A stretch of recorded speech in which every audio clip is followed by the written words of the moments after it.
Hello and welcome. My name is Patricia Galomba, and today I'm going to present a convincing, detailed strategic plan to revive, protect, and sustain organizational innovation at Amazon. Throughout the course, I explored how Amazon operates, where Amazon vulnerabilities lie, and how we can build a better future. Over the next few minutes, I will show you how Matrix organization, the commitment to employees' psychological safety, and my approach to servant leadership will make Amazon an agile leader. The only way to be able to know where Amazon is going is to have a good look at where Amazon began and where Amazon is today.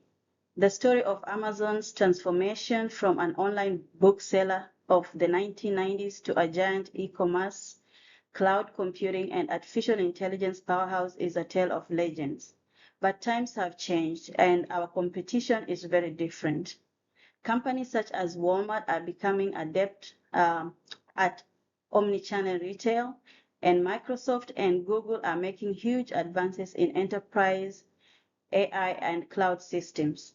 One of Amazon's internal challenges to being on the cutting edge is that as we grow really big, we've developed a corporate hierarchy. This arrangement promotes execution of operational level, but it hinders approvals and keeps our frontline staff away from the innovation freedom, which becomes a massive need for innovation revival.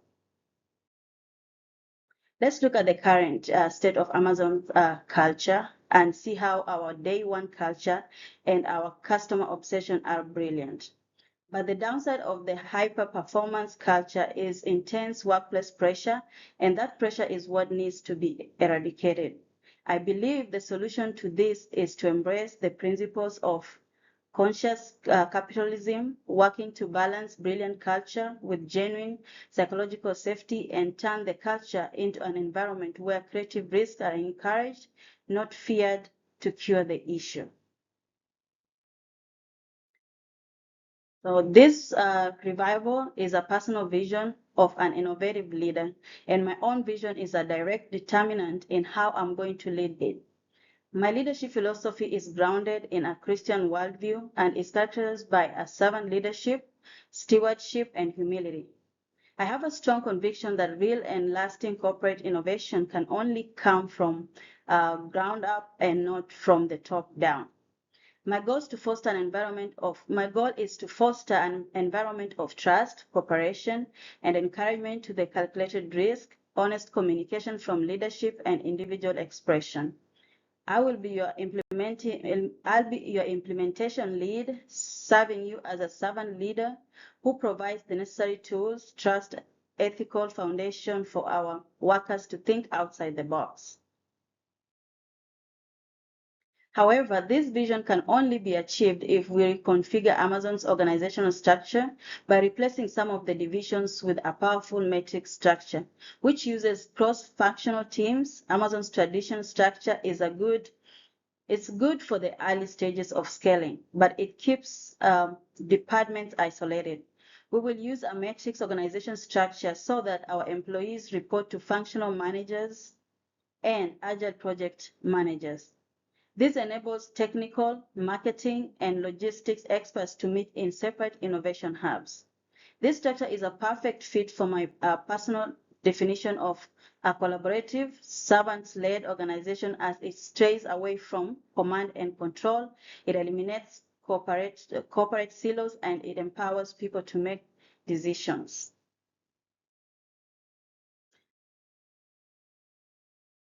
Only having structure is not enough. We need to involve our workforces into our innovation plan.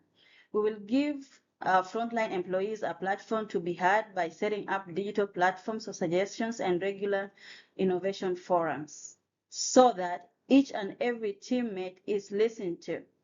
Second, we will promote entrepreneurship by creating in-house corporate incubators. Here, staff have an opportunity to submit their ideas and get microfunding to see if the hypothesis is correct in a low-risk setting.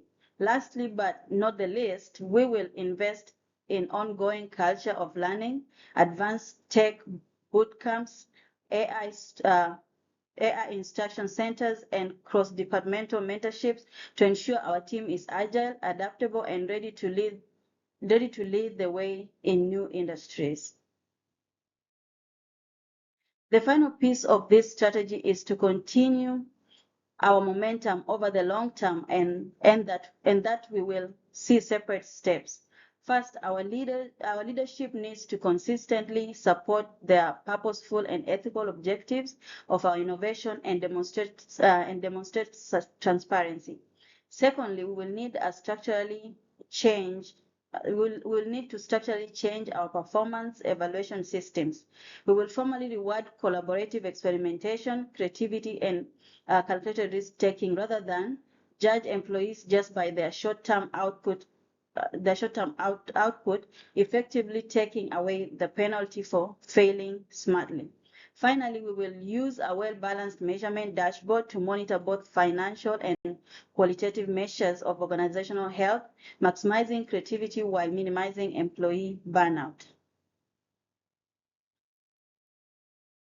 By choosing to implement these strategies, Amazon will successfully bridge the gap between historic operational excellence and psychological safe, highly innovative ecosystem. Thank you, Professor Power, for your time and guidance and insights throughout this course. Thank you.